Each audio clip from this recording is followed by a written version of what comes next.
ಮೋಹನ್ ಯಾರಿಗಾದರೂ ಸಹಾಯ ಬೇಕಾದರೆ ಮುಂದೆ ಬರುವವನಾಗಿದ್ದ. ಎಲ್ಲರಿಗೂ ನೆರವಾಗುತ್ತಾ ಎಲ್ಲರೊಂದಿಗೆ ಬೆರೆಯುತ್ತಾ ಇರುತ್ತಿದ್ದವನು. ವಾಸ್ತವವಾಗಿ ಮೋಹನ್ನ ಕಾರಣದಿಂದಲೇ ಶ್ರೀಕರ್ಗೆ ಸ್ನೇಹ ಬಳಗ ಸಿಕ್ಕಿತ್ತು. ಇಬ್ಬರು ಒಂದೇ ಬ್ಲಾಕ್ನಲ್ಲಿ ಇದ್ದರೂ ಬೇರೆ ಬೇರೆ ವಿಭಾಗಗಳಲ್ಲಿ ಕೆಲಸ ಮಾಡ್ತಿದ್ರು. ಮೋಹನ್ ಒಂದು 5 ಜನ ಸ್ನೇಹಿತರ ಜೊತೆ ವಾಸಿಸುತ್ತಿದ್ದರೆ ಶ್ರೀಕರ್ ಒಬ್ಬನೇ ವಾಸಿಸುತ್ತಿದ್ದನು. ಮಾಧವಿಯೊಂದಿಗೆ ಮದುವೆಯಾಗಿ ಅವಳನ್ನು ದೆಹಲಿಗೆ ಕರೆತಂದ ವಿಷಯವನ್ನು ಶ್ರೀಕರ್ ಮೋಹನ್ಗೆ ಹೇಳಿರಲಿಲ್ಲ. ಹೊಸ ಪ್ರದೇಶ, ಹೊಸ ಭಾಷೆ, ಹೊಸ ಜೀವನ ಇವೆಲ್ಲವೂ ಮಾಧವಿಗೆ ಮುಜುಗರ ಮತ್ತು ಅಂಜಿಕೆಯನ್ನುಂಟು ಮಾಡಿದ್ದವು. ಅದರ ಜೊತೆಗೆ ಶ್ರೀಕರ್ ತುಂಬ ಮೌನ ಸ್ವಭಾವದವನಾಗಿದ್ದ. ಬಹಳ ಕನಸುಗಳು ಮತ್ತು ಆಸೆಗಳೊಂದಿಗೆ ವೈವಾಹಿಕ ಜೀವನ ಆರಂಭಿಸಿದ್ದ ಮಾಧವಿಗೆ ಏನು ಮಾಡಬೇಕೆಂದು ತೋಚುತ್ತಿರಲಿಲ್ಲ. ಶ್ರೀಕರ್ಗೆ ಮೂಲತಃ ಮದುವೆಯಾಗುವ ಇಚ್ಛೆಯೇ ಇರಲಿಲ್ಲ. ತಾನು ಭಕ್ತಿಯಿಂದ ಆರಾಧಿಸುತ್ತಿದ್ದ ಒಬ್ಬ ಬಾಬಾರ ಆಶ್ರಮದಲ್ಲೇ ಉಳಿದುಕೊಳ್ಳಬೇಕು ಎಂದುಕೊಂಡಿದ್ದನು.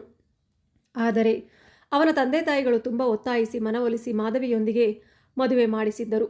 ಈ ವಿಷಯ ತಿಳಿಯದ ಮಾಧವಿ ಗಂಡನ ನಿರ್ಲಕ್ಷ್ಯದಿಂದ ತುಂಬ ನೋವು ಅನುಭವಿಸುತ್ತಿದ್ದಳು. ಆಫೀಸ್ನಿಂದ ಬಂದ ಮೇಲೂ ಒಂದು ಪ್ರೀತಿಯ ಮಾತಿಲ್ಲ. ಭಾನುವಾರ ಎಲ್ಲಿಗಾದರೂ ಸುತ್ತಾಡಲು ಕರೆದೊಯ್ಯುವುದಿಲ್ಲ. ಮಾಧವಿ 1 ತಿಂಗಳಾದರೂ ಸುತ್ತಮುತ್ತಲಿನ ಯಾರೊಂದಿಗೂ ಅವಳಿಗೆ ಪರಿಚಯ ಮಾಡಿಸಿರಲಿಲ್ಲ. ಆದರೆ ಮಾಧವಿ ಸ್ವಭಾವತಃ ತುಂಬ ಚುರುಕು ಹುಡುಗಿ. ಉತ್ತಮ ಬುದ್ಧಿವಂತಿಕೆ, ಚಾಲಾಕಿತನ, ಮನೆ ಕೆಲಸಗಳಲ್ಲಿ ನಿಪುಣತೆ ಎಲ್ಲವೂ ಅವಳಲ್ಲಿದ್ದವು. ಜೊತೆಗೆ ಸಹನೆ ಮತ್ತು ತಾಳ್ಮೆಯೂ ಸಾಕಷ್ಟಿತ್ತು. ಆದರೂ ಸಂಪೂರ್ಣ ವೈರಾಗ್ಯ ಮನೋಭಾವದ ಗಂಡನ ಮುಂದೆ ಅವಳು ತುಂಬ ಹೆದರುತ್ತಿದ್ದಳು.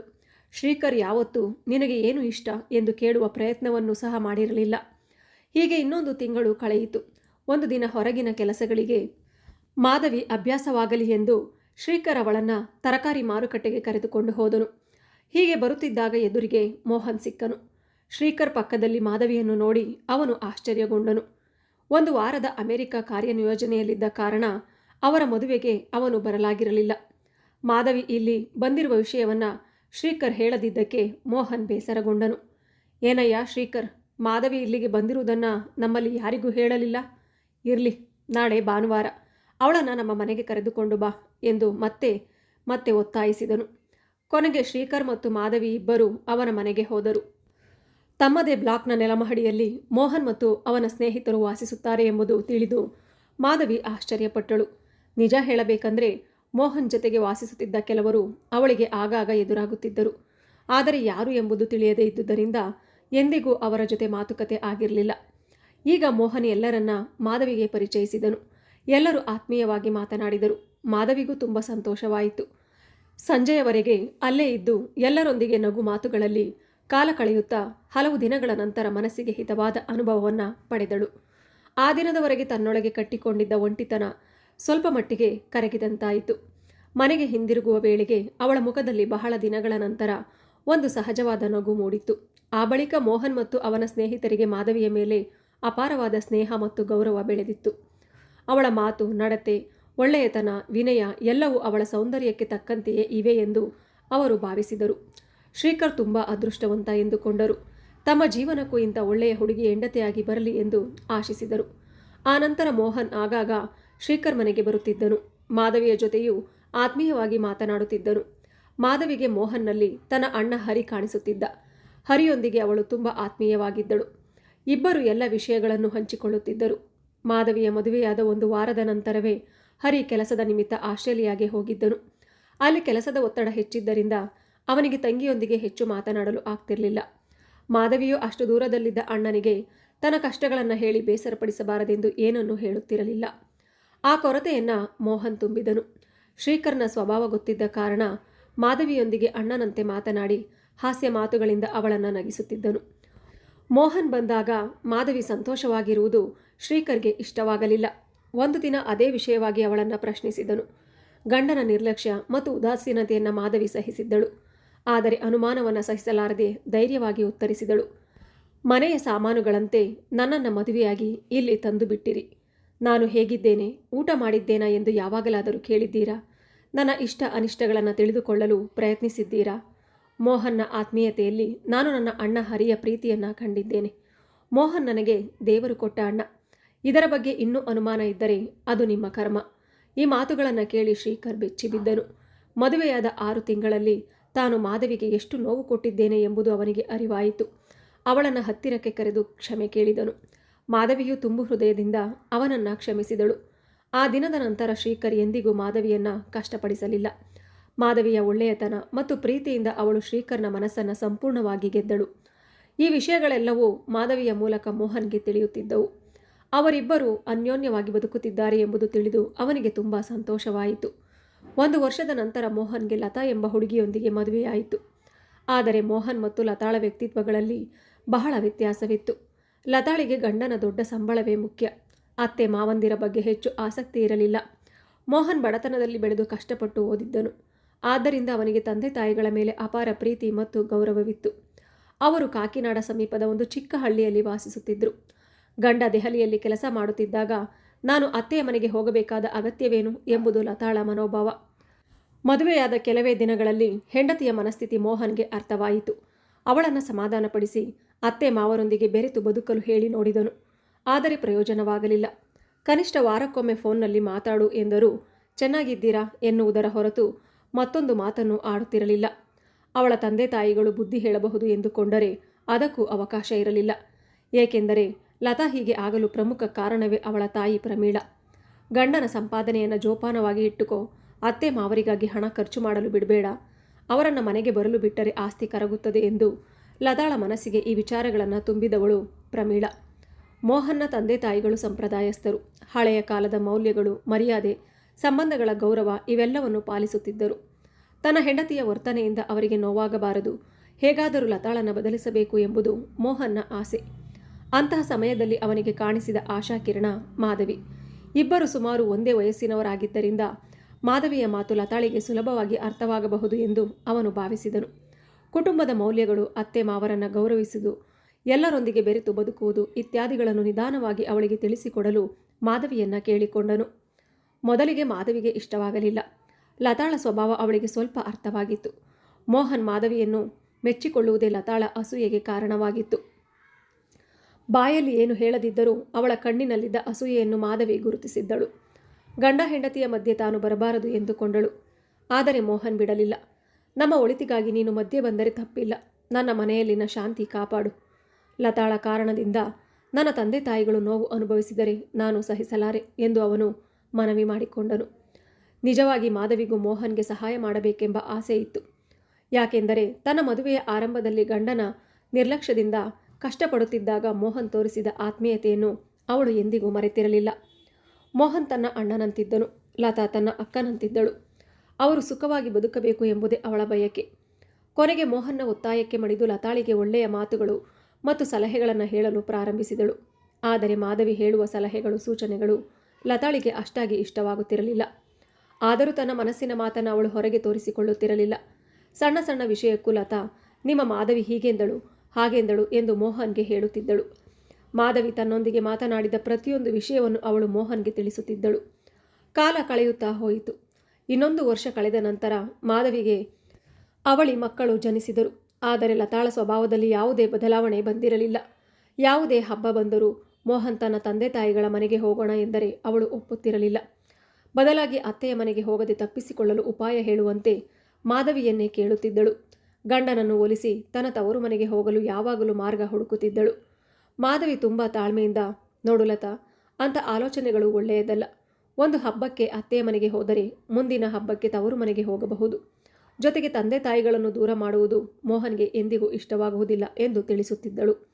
ಇದರ ನಡುವೆ ಲತಾಳಿಗೆ ಇನ್ನೊಂದು ಆಸೆ ಹುಟ್ಟಿತು. ಮೋಹನ್ ಒಂದು ಮನೆ ಖರೀದಿಸಿ ಅದನ್ನು ಕೇವಲ ತನ್ನ ಹೆಸರಿನಲ್ಲೇ ನೋಂದಾಯಿಸಬೇಕು ಎಂದು ಅವಳು ಬಯಸಿದಳು. ಆಗ ತನ್ನ ಸ್ನೇಹಿತೆಯರ ಮುಂದೆ ನನ್ನ ಗಂಡ ನನ್ನನ್ನು ಎಷ್ಟು ಪ್ರೀತಿಸುತ್ತಾನೆ ಎಂದು ತೋರಿಸಬಹುದು ಎಂದುಕೊಂಡಿದ್ದಳು. ಆದರೆ ಮೋಹನ್ ಮನೆ ಖರೀದಿಸಿದರೆ ಇಬ್ಬರ ಹೆಸರಲ್ಲೂ ಮಾಡುತ್ತೇನೆ ಎಂದನು.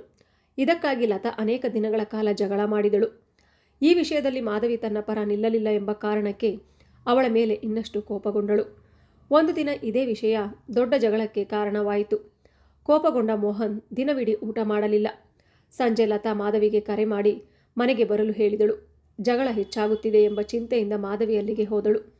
ಮನೆ ಕೇವಲ ನಿನ್ನ ಹೆಸರಿನಲ್ಲಿ ಇದ್ದರೆ ನನ್ನ ತಂದೆಗೆ ಇಷ್ಟವಾಗುವುದಿಲ್ಲ, ಇಬ್ಬರ ಹೆಸರಿನಲ್ಲಿ ಇದ್ದರೆ ಏನು ತೊಂದರೆ ಎಂಬುದು ಮೋಹನ್ನ ವಾದ. ಗಂಡನಿಗೆ ಹೆಂಡತಿಯ ಮೇಲೆ ನಿಜವಾದ ಪ್ರೀತಿ ಮತ್ತು ನಂಬಿಕೆ ಇದ್ದರೆ ಎಲ್ಲ ಆಸ್ತಿಯು ಹೆಂಡತಿಯ ಹೆಸರಿನಲ್ಲೇ ಇರಬೇಕು ಎಂಬುದು ಲತಾಳ ವಾದ. ಮಾಧವಿಗೆ ಈ ಮಾತು ಒಪ್ಪಲಾಗಲಿಲ್ಲ. ಪ್ರೀತಿಗೆ ಮತ್ತು ಆಸ್ತಿಗೆ ಏನು ಸಂಬಂಧ? ಇಂಥ ವಿಚಾರಗಳಲ್ಲಿ ಪರಸ್ಪರ ನಂಬಿಕೆಯೇ ಮುಖ್ಯ ಎಂದು ಹೇಳಿದಳು. ಅದಕ್ಕೆ ಲತಾ, ನಮ್ಮ ಮನೆಯವರಲ್ಲಿ ಎಲ್ಲರೂ ಹೀಗೆಯೇ ಮಾಡುತ್ತಾರೆ, ನಮ್ಮ ಬಂಧುಗಳ ಮನೆಗಳಲ್ಲೂ ಇದೇ ಪದ್ಧತಿ ಎಂದಳು. ಆ ಮಾತು ಕೇಳಿ ಮಾಧವಿಗೆ ಕೋಪ ಬಂತು. ನಿನಗೆ ಇಂಥ ಕೆಟ್ಟ ಸಲಹೆಗಳನ್ನು ಕೊಡುವವರು ಯಾರು? ಗಂಡ ಸಂಪೂರ್ಣ ಹೆಂಡತಿಯ ಅಧೀನದಲ್ಲಿದ್ದರೆ ಮಾತ್ರ ಪ್ರೀತಿ ಇದೆ ಎಂದು ಹೇಗೆ ಹೇಳಬಹುದು? ಇಂಥ ತಪ್ಪು ಕಲ್ಪನೆಗಳನ್ನು ಯಾರು ನಿನ್ನ ಮನಸ್ಸಿಗೆ ತುಂಬುತ್ತಿದ್ದಾರೆ ಎಂದು ಬೇಸರದಿಂದ ಕೇಳಿದಳು. ಅಷ್ಟೇ, ಲತಾಳ ಮನಸ್ಸಿನಲ್ಲಿ ಮಾಧವಿಯ ಮೇಲಿದ್ದ ಅಸಮಾಧಾನ ದ್ವೇಷವಾಗಿ ಮಾರ್ಪಟ್ಟಿತು. ವಾಸ್ತವವಾಗಿ ಈ ಸಲಹೆಗಳನ್ನೆಲ್ಲ ಲತಾಳ ತಾಯಿ ಪ್ರಮೀಳಾಳೆ ನೀಡುತ್ತಿದ್ದಳು. ಮಾಧವಿ ಉದ್ದೇಶಪೂರ್ವಕವಾಗಿ ತನ್ನ ತಾಯಿಯನ್ನು ಅವಮಾನಿಸಿದ್ದಾಳೆ ಎಂದು ಲತಾ ನಿರ್ಧರಿಸಿಕೊಂಡಳು. ಮರುದಿನ ನಡೆದುದನ್ನೆಲ್ಲ ತಾಯಿಗೆ ಹೇಳಿದಳು. ಕೇಳಿದ ಪ್ರಮೀಳಾ ಕೋಪದಿಂದ ಉರಿದು ಬಿದ್ದಳು. ಆ ಮಾಧವಿ ನಿನ್ನ ವಿಷಯಗಳಲ್ಲಿ ಮಧ್ಯಪ್ರವೇಶ ಮಾಡುತ್ತಿರುವವರೆಗೂ ನಿನ್ನ ಗಂಡ ನಿನ್ನ ಹಿಡಿತಕ್ಕೆ ಬರುವುದಿಲ್ಲ. ಮೊದಲು ಅವಳನ್ನು ನಿಮ್ಮ ಮನೆಯಿಂದ ದೂರ ಮಾಡು. ನಂತರ ನಿನ್ನ ಗಂಡನ ಮನಸ್ಸನ್ನು ಸಂಪೂರ್ಣವಾಗಿ ನಿನ್ನ ಕಡೆ ತಿರುಗಿಸು ಎಂದು ಮಗಳ ಮನಸ್ಸಿಗೆ ಇನ್ನಷ್ಟು ವಿಷ ತುಂಬಿದಳು. ಆ ದಿನದಿಂದ ಲತಾ ಮಾಧವಿಯೊಂದಿಗೆ ಮಾತನಾಡುವುದನ್ನೇ ನಿಲ್ಲಿಸಿದಳು. ಮೋಹನ್ ಕೂಡ ಮಾಧವಿಯೊಂದಿಗೆ ಮಾತನಾಡಬಾರದು ಎಂದು ಒತ್ತಾಯಿಸಿದಳು. ತನ್ನ ಮನೆಯ ವಿಷಯಗಳನ್ನು ಮಾಧವಿಗೆ ಹೇಳಬಾರದು ಎಂದು ಹಠ ಹಿಡಿದಳು. ಆದರೆ ಮೋಹನ್ ಅದಕ್ಕೆ ಒಪ್ಪಲಿಲ್ಲ. ನೀನೇ ಕೇಳಿದ್ದರಿಂದ ಮಾಧವಿ ನಮ್ಮ ನಡುವೆ ಬಂದಳು. ಒಳ್ಳೆಯ ಮಾತುಗಳನ್ನೇ ಹೇಳಿದಳು. ಅವಳು ಈ ಮನೆಗೆ ಅಪರಿಚಿತಳು ಅಲ್ಲ. ನಾನು ಅವಳನ್ನು ಬಿಟ್ಟು ಬಿಡಲಾರೆ ಎಂದು ಹೇಳಿದನು. ಆದರೂ ಲತಾ ತನ್ನ ಹಠ ಬಿಡಲಿಲ್ಲ. ಕೊನೆಗೆ ಅವಳ ಮೂರ್ಖತನದಿಂದ ಬೇಸತ್ತ ಮೋಹನ್ ವಿಚ್ಛೇದನದ ಬಗ್ಗೆ ಯೋಚಿಸಿದನು. ಆ ವಿಷಯ ತಿಳಿದ ಮಾಧವಿ ಅವನನ್ನು ಗಟ್ಟಿಯಾಗಿ ತಡೆದಳು. ಏನೇ ತಪ್ಪುಗಳಿದ್ದರೂ ವಿಚ್ಛೇದನದ ಮಾತು ಆಡಬೇಡಿ. ಏನೇ ಆಗಲಿ ಗಂಡ ಹೆಂಡತಿ ಹೊಂದಿಕೊಂಡು ಬದುಕಬೇಕು. ಸ್ವಲ್ಪ ದಿನ ನನ್ನೊಂದಿಗೆ ಮಾತನಾಡಬೇಡಿ. ಮೊದಲು ಲತಾ ಶಾಂತವಾಗಲಿ. ನಿಮ್ಮಿಬ್ಬರ ಮಧ್ಯೆ ಜಗಳಗಳು ಕಡಿಮೆಯಾದ ಮೇಲೆ ಮತ್ತೆ ಮಾತನಾಡಬಹುದು ಎಂದು ಸಮಾಧಾನಪಡಿಸಿದಳು. ಮಾಧವಿಯ ಒಳ್ಳೆಯತನ ಮತ್ತು ವಿಶಾಲ ಮನಸ್ಸಿಗೆ ಮೋಹನ್ ಮನಸೋತನು. ಲತಾ ಮೋಹನ್ ಜೊತೆ ಮಾತನಾಡುವುದನ್ನೇ ನಿಲ್ಲಿಸಿ 1 ತಿಂಗಳು ಕಳೆದಿತ್ತು. ಅವರಿಬ್ಬರ ನಡುವಿನ ಜಗಳಗಳ ಬಗ್ಗೆ ಮಾಧವಿಯನ್ನು ಬಿಟ್ಟರೆ ಬೇರೆ ಯಾರಿಗೂ ತಿಳಿದಿರಲಿಲ್ಲ. ತಂದೆ ತಾಯಿಗಳಿಗೆ ಗೊತ್ತಾದರೆ ಬೇಸರವಾಗುತ್ತದೆ ಎಂದು ಮೋಹನ್ ಅವರಿಗೂ ಹೇಳಿರಲಿಲ್ಲ. ಮಾಧವಿಯು ಉದ್ದೇಶಪೂರ್ವಕವಾಗಿ ಮೋಹನ್ನಿಂದ ದೂರವಿದ್ದಳು. 2-3 ದಿನಕ್ಕೊಮ್ಮೆ ಫೋನ್ ಬಂದರೂ ತೆಗೆದುಕೊಳ್ಳುತ್ತಿರಲಿಲ್ಲ. ತೆಗೆದುಕೊಂಡರೂ ಊಟ ಮಾಡಿದ್ರಾ ಎಂದು ಕೇಳಿ ತಾನು ಬ್ಯುಸಿ ಎಂದು ಹೇಳಿ ಫೋನ್ ಇಡುತ್ತಿದ್ದಳು. ಮಾನಸಿಕ ಒಂಟಿತನವನ್ನು ತಡೆಯಲಾಗದೆ ಒಂದು ದಿನ ಮೋಹನ್ ಮತ್ತೆ ತನ್ನ ಮನೆಯ ವಿಷಯಗಳನ್ನು ಮಾಧವಿಯೊಂದಿಗೆ ಹಂಚಿಕೊಳ್ಳಬೇಕು ಎಂದು ಲತಾಳಿಗೆ ಹೇಳಿದನು. ಅದಕ್ಕೆ ಲತಾ ಒಂದು ದೊಡ್ಡ ಸುದ್ದಿಯನ್ನು ಹೇಳಿದಳು. ನನಗೆ 3 ತಿಂಗಳು, ನಾನು ಗರ್ಭವತಿ ಎಂದಳು. ಮೊದಲ ಬಾರಿಗೆ ತಂದೆಯಾಗಲಿದ್ದೇನೆ ಎಂಬ ಸಂತೋಷದಿಂದ ಮೋಹನ್ ಆನಂದಭರಿತನಾದನು. ಅದೇ ಅವಕಾಶವನ್ನು ಬಳಸಿಕೊಂಡ ಲತಾ, ಇನ್ನು ಮುಂದೆ ಮಾಧವಿಯೊಂದಿಗೆ ಮಾತನಾಡುವುದಿಲ್ಲ ಎಂದು ನಮ್ಮ ಮಗುವಿನ ಮೇಲೆ ಪ್ರಮಾಣ ಮಾಡು ಎಂದು ಕೇಳಿದಳು. ಮಗುವಿನ ಸಂತೋಷದಲ್ಲಿ ತೇಲುತ್ತಿದ್ದ ಮೋಹನ್ ಯೋಚಿಸದೆ ಆ ಪ್ರಮಾಣ ಮಾಡಿಬಿಟ್ಟನು. ಮರುದಿನ ಕಚೇರಿಗೆ ರಜೆ ಹಾಕಿ ದಿನವಿಡೀ ಲತಾಳ ಸುತ್ತಲೇ ತಿರುಗುತ್ತಾ ಅವಳೊಂದಿಗೆ ಸಂತೋಷವಾಗಿ ಕಾಲ ಕಳೆಯುತ್ತಿದ್ದನು. 1 ತಿಂಗಳ ಹಠದ ನಂತರ ಗಂಡನನ್ನು ತನ್ನ ದಾರಿಗೆ ತಂದೆ ಎಂದು ಲತಾಳಿಗೆ ಹೆಮ್ಮೆಯಾಯಿತು. ಒಂಟಿತನದಿಂದ ಬೇಸತ್ತಿದ್ದ ಮೋಹನ್ಗೆ ಅವಳ ಸಿಹಿ ಮಾತುಗಳು ಸ್ವಲ್ಪ ನೆಮ್ಮದಿ ನೀಡಿದವು. ಅವಳನ್ನು ಶಾಪಿಂಗ್ಗೆ ಕರೆದೊಯ್ದು ದುಬಾರಿ ಸೀರೆಗಳು ಮತ್ತು ಬೇಕಾದ ವಸ್ತುಗಳನ್ನೆಲ್ಲ ಖರೀದಿಸಿದನು. ಇದೆಲ್ಲವನ್ನು ತನ್ನ ಗೆಲುವೆಂದು ಭಾವಿಸಿ ಲತಾ ಒಳಗೊಳಗೆ ಸಂತೋಷಪಟ್ಟಳು. ರಾತ್ರಿ ಊಟ ಮುಗಿಸಿ ಮಲಗಲು ಸಿದ್ಧವಾಗುತ್ತಿದ್ದಾಗ ಅಕಸ್ಮಾತಾಗಿ ಅಮ್ಮ ಎಂದು ಲತಾ ದೊಡ್ಡದಾಗಿ ಕಿರುಚಿದಳು. ನೋವು ನೋವು ಎಂದು ಕಿರುಚುತ್ತಾ ಲತಾ ನೆಲಕ್ಕೆ ಕುಸಿದು ಬಿದ್ದಳು. ಮೋಹನ್ ತಕ್ಷಣ ಮಾಧವಿಗೆ ಫೋನ್ ಮಾಡಲು ಮುಂದಾದನು. ಆದರೆ ತಾನೇ ಮಾಡಿದ ಪ್ರಮಾಣ ನೆನಪಾಗಿ ನಿಂತು ಬಿಟ್ಟನು. ಕೂಡಲೇ ಆಂಬ್ಯುಲೆನ್ಸ್ಗೆ ಕರೆ ಮಾಡಿ ಸ್ನೇಹಿತರ ಸಹಾಯದಿಂದ ಲತಾಳನ್ನು ಆಸ್ಪತ್ರೆಗೆ ಕರೆದೊಯ್ದನು. ಲತಾಳನ್ನು ಪರಿಶೀಲಿಸಿದ ವೈದ್ಯರು ಗರ್ಭದಲ್ಲಿ ಸಮಸ್ಯೆ ಉಂಟಾಗಿದೆ, ತಕ್ಷಣ ಚಿಕಿತ್ಸೆ ನೀಡದಿದ್ದರೆ ಅಪಾಯ ಎಂದು ತಿಳಿಸಿದರು. ತಂದೆಯಾಗಲಿದ್ದೇನೆ ಎಂಬ ಸಂತೋಷ ಕೆಲವೇ ಗಂಟೆಗಳ ಕಾಲ ಉಳಿಯುವ ಮುನ್ನವೇ ಈ ಸುದ್ದಿ ಕೇಳಿ ಮೋಹನ್ ಕುಗ್ಗಿ ಹೋದನು. ವೈದ್ಯರು ತಮ್ಮ ಕರ್ತವ್ಯ ನಿರ್ವಹಿಸಿದರು, ಆದರೆ ಮಗು ಉಳಿಯಲಿಲ್ಲ. ಈ ವಿಷಯವನ್ನು ಸ್ನೇಹಿತರ ಮೂಲಕ ತಿಳಿದ ಮಾಧವಿ ತುಂಬ ಬೇಸರಪಟ್ಟಳು. ಮೋಹನ್ ಮತ್ತು ಲತಾ ಇಬ್ಬರ ಜೊತೆಯೂ ಮಾತನಾಡಿ ಸಮಾಧಾನಪಡಿಸಲು ಪ್ರಯತ್ನಿಸಿದರೂ ಅವರು ಯಾರೂ ಅವಳೊಂದಿಗೆ ಮಾತನಾಡಲಿಲ್ಲ. ಆಸ್ಪತ್ರೆಯಿಂದ ಮನೆಗೆ ಬಂದ ನಂತರ ಗರ್ಭಪಾತದ ನೋವು ಲತಾಳ ಮನಸ್ಸಿನಲ್ಲಿ ಮಾಧವಿಯ ಮೇಲಿನ ಕೋಪವಾಗಿ ರೂಪಾಂತರಗೊಂಡಿತು. ಮಾಧವಿಯ ಮಾತುಗಳಿಂದ ನನಗೆ ಮಾನಸಿಕ ಒತ್ತಡ ಉಂಟಾಯಿತು, ಅದರಿಂದಲೇ ನನ್ನ ಆರೋಗ್ಯ ಹಾಳಾಗಿ ನಮ್ಮ ಮಗುವನ್ನು ಕಳೆದುಕೊಂಡೆ ಎಂದು ಅವಳು ತನ್ನದೇ ಆದ ತೀರ್ಮಾನಕ್ಕೆ ಬಂದಳು. ಆ ಕೋಪದಿಂದ ಮೋಹನ್ ಮುಂದೆ ಮಾಧವಿಯ ಬಗ್ಗೆ ಸುಳ್ಳು ಕತೆಗಳನ್ನು ಹೇಳಲು ಆರಂಭಿಸಿದಳು. ಮಾಧವಿ ನನ್ನನ್ನು ಬೈಯುತ್ತಿದ್ದಳು, ಅವಮಾನಿಸುತ್ತಿದ್ದಳು, ಕೀಳಾಗಿ ಮಾತನಾಡುತ್ತಿದ್ದಳು. ನೀವು ಇದ್ದಾಗ ಒಂದು ರೀತಿ, ಇಲ್ಲದಾಗ ಇನ್ನೊಂದು ರೀತಿ ವರ್ತಿಸುತ್ತಿದ್ದಳು. ಆದರೂ ಅವಳು ನಮ್ಮ ಆಪ್ತಳೆಂದು ನಾನು ಸಹಿಸಿಕೊಂಡೆ, ನಿಮ್ಮಲ್ಲಿಯೂ ಹೇಳಲಿಲ್ಲ. ಆ ಮಾನಸಿಕ ಯಾತನೆಯೇ ನನ್ನ ಆರೋಗ್ಯ ಹಾಳು ಮಾಡಿ ನಮ್ಮ ಮಗುವನ್ನು ಕಸಿದುಕೊಂಡಿತು ಎಂದು ಅಳತೊಡಗಿದಳು. ಈಗಾಗಲೇ ಹೆಂಡತಿಯ ನೋವಿಗೆ ಮರುಗಿದ್ದ ಮೋಹನ್ ಪ್ರತಿದಿನ ಲತಾ ಹೇಳುತ್ತಿದ್ದ ಸುಳ್ಳುಗಳು, ಕಣ್ಣೀರು, ನಾಟಕೀಯ ಮಾತುಗಳನ್ನು ನಂಬತೊಡಗಿದನು. ನಿಧಾನವಾಗಿ ಅವನ ಮನಸ್ಸಿನಲ್ಲಿ ಮಾಧವಿಯ ಬಗ್ಗೆ ವಿಷ ತುಂಬಿತು. ಕ್ರಮೇಣ ಅವನು ಮಾಧವಿಯನ್ನು ಅಸಹ್ಯ ಪಡತೊಡಗಿದನು. ಒಂದು ದಿನ ಕೋಪದಲ್ಲಿ ಮಾಧವಿಗೆ ಫೋನ್ ಮಾಡಿ ಲತಾಳನ್ನು ಇಷ್ಟು ದಿನ ಯಾಕೆ ಕಾಡಿದೆ ಎಂದು ಪ್ರಶ್ನಿಸಿದನು. ಬಹಳ ದಿನಗಳ ನಂತರ ಮೋಹನ್ ಕರೆ ಬಂದಿದ್ದಕ್ಕೆ ಸಂತೋಷಗೊಂಡಿದ್ದ ಮಾಧವಿ ಆ ಮಾತುಗಳನ್ನು ಕೇಳಿ ಬೆಚ್ಚಿಬಿದ್ದಳು. ಮೋಹನ್, ಲತಾ ಎಂಥವಳು ಎಂಬುದು ನಿಮಗೆ ಗೊತ್ತಿಲ್ಲವೇ? ಹೀಗೇಕೆ ಮಾತನಾಡುತ್ತಿದ್ದೀರಿ ಎಂದು ನೋವಿನಿಂದ ಕೇಳಿದಳು. ಆದರೆ ಲತಾಳ ಮಾತುಗಳಿಂದ ವಿಷಪೂರಿತವಾಗಿದ್ದ ಮೋಹನ್ಗೆ ಅವಳ ನೋವು ಕಾಣಿಸಲಿಲ್ಲ. ನನ್ನ ಹೆಂಡತಿ ಅಮಾಯಕಳು, ಅವಳಿಗೆ ಸುಳ್ಳು ಹೇಳಲು ಬರುವುದಿಲ್ಲ ಎಂದನು. ಯಾವ ಕಾರಣಕ್ಕೂ ಇಲ್ಲದೆ ತನ್ನ ಮೇಲೆ ಆರೋಪ ಹೊರಿಸುತ್ತಿದ್ದರಿಂದ ಮಾಧವಿಯ ಮನಸ್ಸು ತೀವ್ರವಾಗಿ ಗಾಯಗೊಂಡಿತು. ನಂಬಿಕೆಯೇ ಇಲ್ಲದ ಜಾಗದಲ್ಲಿ ನಾನು ಏನು ಹೇಳಿದರೂ ಪ್ರಯೋಜನವಿಲ್ಲ. ನೀವು ನಾನು ತಪ್ಪು ಮಾಡಿದ್ದೇನೆ ಎಂದು ಮೊದಲೇ ತೀರ್ಮಾನಿಸಿದ್ದೀರಿ. ಹಾಗಿದ್ದಾಗ ನನ್ನ ಮಾತು ನಿಮಗೆ ಅರ್ಥವಾಗುವುದಿಲ್ಲ. ಇನ್ನು ಮುಂದೆ ನಾವು ಮಾತನಾಡಿಕೊಳ್ಳುವುದೇ ಬೇಡ ಎಂದು ಹೇಳಿ ಫೋನ್ ಇಟ್ಟಳು. ಇದನ್ನು ಅರಿಯದ ಮೋಹನ್ ಕೆಲ ಕಾಲ ನಿಶ್ಚೇತನನಾಗಿ ಕುಳಿತನು. ಕೆಲವು ವಾರಗಳಲ್ಲೇ ಮೋಹನ್ ಮತ್ತು ಲತಾ ಬೇರೆ ಮನೆಗೆ ಸ್ಥಳಾಂತರವಾದರು. ಆನಂತರ ಇನ್ನೂ 4 ವರ್ಷಗಳು ಶ್ರೀಕರ್ ಮತ್ತು ಮಾಧವಿ ದೆಹಲಿಯಲ್ಲೇ ಇದ್ದರು. ಮೋಹನ್ನನ್ನು ಮತ್ತೆ ಭೇಟಿಯಾಗಲಿಲ್ಲ. ಬೇಸರದಿಂದ ಕುಗ್ಗಿದ್ದ ಮಾಧವಿಗೆ ಶ್ರೀಕರ್ ತುಂಬ ಧೈರ್ಯ ತುಂಬಿದನು. ನಂತರ ಅವರು ಹೈದರಾಬಾದ್ಗೆ ಹೋಗಿ ಅಲ್ಲೇ ನೆಲೆಸಿದರು. ಈ ಘಟನೆ ನಡೆದಿದ್ದು 20 ವರ್ಷಗಳ ಹಿಂದೆ. 20 ವರ್ಷಗಳ ನಂತರ ಈ ದಿನ ಮತ್ತೆ ಮೋಹನ್ ಶ್ರೀಕರ್ ಮನೆಗೆ ಬಂದಿದ್ದನು. ಅವನು ಒಬ್ಬನೇ ಬಂದಿದ್ದನು. ಅವನ ಕಣ್ಣಲ್ಲಿ ಪಶ್ಚಾತ್ತಾಪ, ದುಃಖ, ಕಾಲಿತನ ತುಂಬಿಕೊಂಡಿತ್ತು. ಅವನ ಸ್ಥಿತಿ ನೋಡಿ ಮಾಧವಿಗೆ ಕರುಣೆ ಬಂತು. ಲತಾ ಹೇಗಿದ್ದಾಳೆ ಎಂದು ಕೇಳಿದಳು. ಮಾಧವಿ ಕೊಟ್ಟ ನೀರು ಕುಡಿಯುತ್ತಾ ಮೋಹನ್ ತನ್ನ ಜೀವನದ ಕಥೆಯನ್ನು ಹೇಳತೊಡಗಿದನು. ನಿನ್ನನ್ನು ದೂರ ಮಾಡಿದ ನಂತರ ಲತಾಳ ಎಲ್ಲ ಆಸೆಗಳು ಈಡೇರಿದವು. ತನ್ನ ಇಷ್ಟದಂತೆ ಬದುಕತೊಡಗಿದಳು. ದುಬಾರಿ ಬಟ್ಟೆಗಳು, ಕಿಟ್ಟಿ ಪಾರ್ಟಿಗಳು, ಲೇಡೀಸ್ ಕ್ಲಬ್ಗಳು, ಮಧ್ಯರಾತ್ರಿವರೆಗೂ ಹೊರಗಡೆ ಸುತ್ತಾಟ, ಇದೇ ಅವಳ ಜೀವನವಾಯಿತು. ನನ್ನ ತಂದೆ ತಾಯಿಗಳು ಮನೆಗೆ ಬಂದರೆ ಉದ್ದೇಶಪೂರ್ವಕವಾಗಿ ಅವರಿಗೆ ಅಸಹಜವಾಗುವ ರೀತಿಯ ಉಡುಪುಗಳನ್ನು ಧರಿಸುತ್ತಿದ್ದಳು. ಅದನ್ನು ನೋಡಿ ಬೇಸರಗೊಂಡ ಅವರು 2 ದಿನಗಳಲ್ಲೇ ಊರಿಗೆ ಹಿಂದಿರುಗಿದರು. ಹೀಗೆ ತನ್ನ ಮನಬಂದಂತೆ ಲತಾ ನಡೆದುಕೊಳ್ಳುತ್ತಿದ್ದಳು.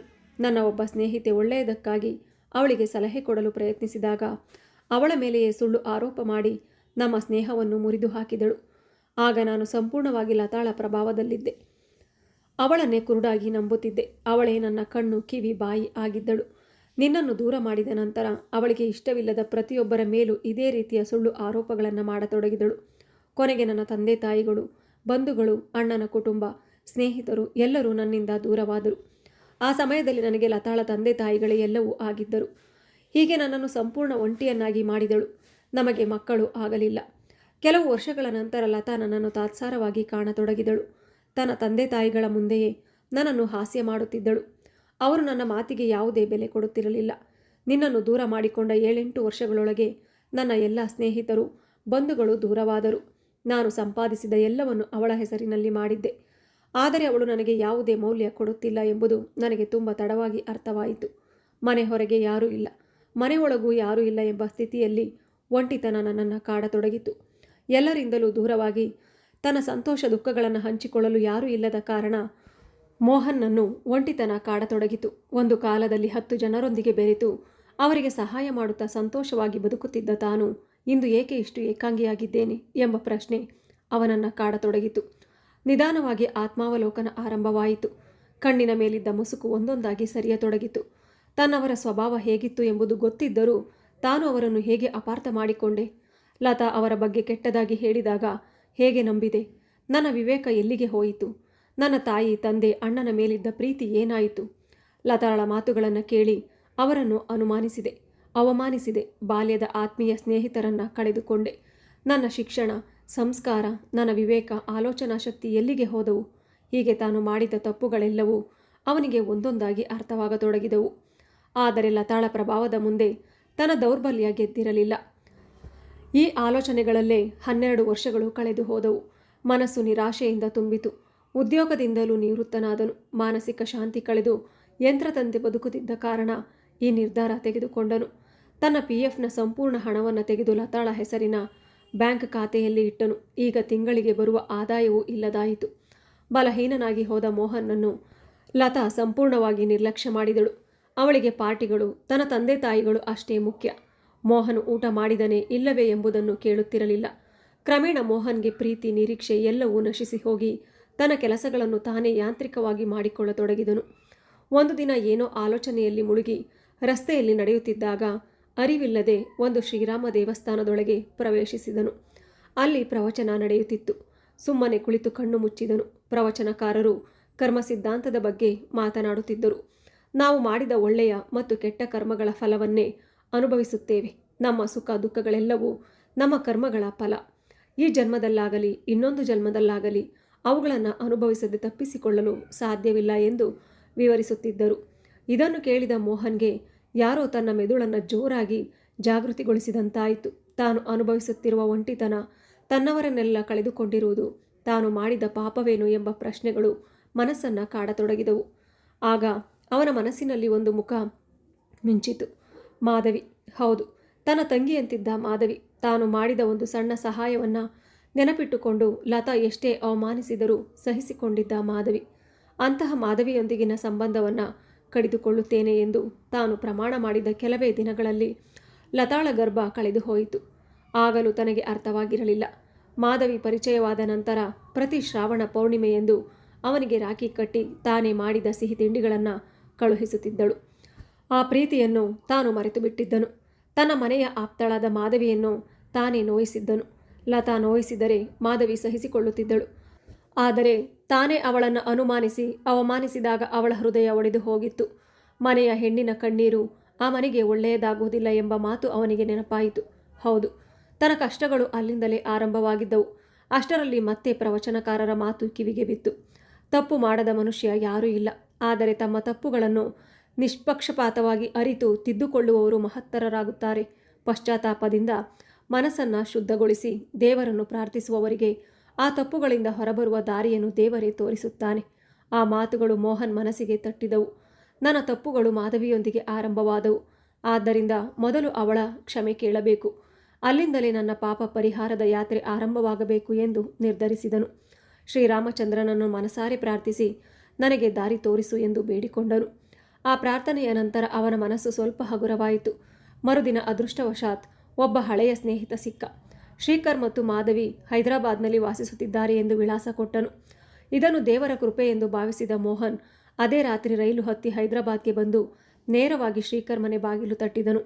ಈ ರೀತಿ ಮೋಹನ್ 20 ವರ್ಷಗಳ ನಂತರ ಇಲ್ಲಿಗೆ ಬಂದು ತನ್ನ ಜೀವನದ ಕಥೆಯನ್ನೆಲ್ಲ ಹೇಳುತ್ತಾ ಬಂದ. ಅವನ ಕಣ್ಣುಗಳು ತೇವವಾಗಿದ್ದವು. ಮಾಧವಿಗೂ ಇದನ್ನೆಲ್ಲ ಕೇಳಿ ಕಣ್ಣೀರು ನಿಲ್ಲುತ್ತಿರಲಿಲ್ಲ. ಅಮ್ಮ ಮಾಧವಿ, ನಿನ್ನನ್ನು ನೋಯಿಸಿದ್ದಕ್ಕೆ ನನ್ನನ್ನು ಕ್ಷಮಿಸು ಎಂದು ಕೈ ಮುಗಿದು ಕೇಳಿದನು. ಮೋಹನ್ನ ನೋವು ನೋಡಿ ಮಾಧವಿ ಕರಗಿ ಹೋದಳು. ಅಣ್ಣಯ್ಯ, ನನ್ನಲ್ಲಿ ಕ್ಷಮೆ ಕೇಳುವುದೇಕೆ? ನಿಮಗೆ ಸತ್ಯ ಗೊತ್ತಾಗಿದೆ, ಅದೇ ಸಾಕು, ಬೇಸರ ಪಡಬೇಡಿ ಎಂದು ಸಮಾಧಾನಪಡಿಸಿದಳು. ಈ ವೇಳೆಗೆ ಶ್ರೀಕರ್ ಕೂಡ ಮನೆಗೆ ಬಂದನು. ವರಾಂಡದಲ್ಲೇ ಕುಳಿತು ಎಲ್ಲವನ್ನು ಕೇಳುತ್ತಿದ್ದನು. ಮಾಧವಿಯ ಜೊತೆಗೂಡಿ ಅವನು ಮೋಹನ್ಗೆ ಧೈರ್ಯ ತುಂಬಿದನು. ಅವರ ಮಾತುಗಳಿಂದ ಮೋಹನ್ನ ಮನಸ್ಸಿಗೆ ಸ್ವಲ್ಪ ನೆಮ್ಮದಿ ದೊರಕಿತು. ನಾನು ಮಾಡಿದ ತಪ್ಪುಗಳಿಗೆ ಕ್ಷಮೆ ಕೇಳಿ ನನ್ನವರನ್ನೆಲ್ಲ ಮತ್ತೆ ನನ್ನ ಹತ್ತಿರಕ್ಕೆ ಕರೆತರುತ್ತೇನೆ ಎಂದು ಹೇಳಿದನು. ಅದಕ್ಕೆ ಮಾಧವಿ ತುಂಬು ಹೃದಯದಿಂದ ಹೇಳಿದಳು, ಅಣ್ಣಯ್ಯ, ನಿನ್ನನ್ನು ನಿಜವಾಗಿಯೂ ತಿಳಿದವರು ಯಾರೂ ನಿನ್ನನ್ನು ದೂರ ಮಾಡುವುದಿಲ್ಲ. ನೀನು ನಿನ್ನ ತಪ್ಪನ್ನು ಅರಿತುಕೊಂಡಿದ್ದೀಯಾ ಎಂದು ತಿಳಿದಾಗ ಎಲ್ಲರೂ ಸಂತೋಷದಿಂದ ಮತ್ತೆ ನಿನ್ನ ಹತ್ತಿರ ಬರುತ್ತಾರೆ ಎಂದಳು. ಮಾಧವಿ ಮತ್ತು ಶ್ರೀಕರ್ ಅವರ ಆತ್ಮೀಯತೆಯಿಂದ ಮೋಹನ್ನ ಮನಸ್ಸಿಗೆ ಶಾಂತಿ ಸಿಕ್ಕಿತು. ತನ್ನ ಜೀವನದಲ್ಲಿ ಮತ್ತೆ ಸಂತೋಷ ಬರಬಹುದು ಎಂಬ ಆಶೆ ಅವನಲ್ಲಿ ಮೂಡಿತು. ಆ ಹೊಸ ಆಶೆಯೊಂದಿಗೆ ತನ್ನ ತಂದೆ ತಾಯಿಗಳ ಬಳಿ ಹೋಗಿ ಕ್ಷಮೆ ಕೇಳಲು ಮೋಹನ್ ಹೊರಟನು. ಸ್ನೇಹಿತರೆ, ಅನುಮಾನ, ಸುಳ್ಳು ಮತ್ತು ಇತರರ ಮಾತುಗಳನ್ನು ಕುರುಡಾಗಿ ನಂಬುವುದು ನಮ್ಮ ಆತ್ಮೀಯ ಸಂಬಂಧಗಳನ್ನು ನಾಶ ಮಾಡಿಬಿಡುತ್ತದೆ. ನಮ್ಮನ್ನು ನಿಸ್ವಾರ್ಥವಾಗಿ ಪ್ರೀತಿಸುವವರನ್ನು ನೋಯಿಸಿದರೆ ಅದರ ಪರಿಣಾಮವನ್ನು ಒಂದು ದಿನ ನಾವು ಅನುಭವಿಸಲೇಬೇಕು. ಕುಟುಂಬದ ಬಂಧಗಳು, ಪ್ರೀತಿ ಮತ್ತು ನಂಬಿಕೆ ಯಾವುದೇ ಆಸ್ತಿ ಸಂಪತ್ತಿಗಿಂತ ಅಮೂಲ್ಯವಾದುದು. ತಪ್ಪು ಮಾಡುವುದು ಸಹಜ, ಆದರೆ ತಪ್ಪನ್ನು ಅರಿತು ಪಶ್ಚಾತ್ತಾಪಪಟ್ಟು ತಿದ್ದಿಕೊಳ್ಳುವುದೇ ನಿಜವಾದ ಮಹತ್ವ. ಮನೆಯ ಹೆಣ್ಣಿನ ಕಣ್ಣೀರು ಮತ್ತು ಒಳ್ಳೆಯವರ ಮನಸ್ಸಿಗೆ ನೋವು ಕೊಡುವುದು ಎಂದಿಗೂ ಒಳ್ಳೆಯ ಫಲ ನೀಡುವುದಿಲ್ಲ. ನಂಬಿಕೆಯನ್ನು ಕಾಪಾಡಿ, ಆತ್ಮೀಯರನ್ನು ಗೌರವಿಸಿ. ಇಲ್ಲವಾದರೆ ಒಂಟಿತನವೇ ಜೀವನದ ದೊಡ್ಡ ಶಿಕ್ಷೆಯಾಗುತ್ತದೆ. ಸ್ನೇಹಿತರೆ, ಇವತ್ತಿನ ಕತೆ ಇದಾಗಿತ್ತು. ಈ ಕತೆ ಕೇಳಿ ನಿಮಗೆ ಮೋಹನ್ ಬಗ್ಗೆಯಾಗಲಿ, ಲತಾ ಬಗ್ಗೆಯಾಗಲಿ, ಮಾಧವಿ ಬಗ್ಗೆಯಾಗಲಿ ಇವರಿಂದ ಏನನ್ನ ಕಲಿತಿರಿ ಎಂಬುದನ್ನು ಕಮೆಂಟ್ ಮೂಲಕ ತಿಳಿಸಿ. ಧನ್ಯವಾದಗಳು.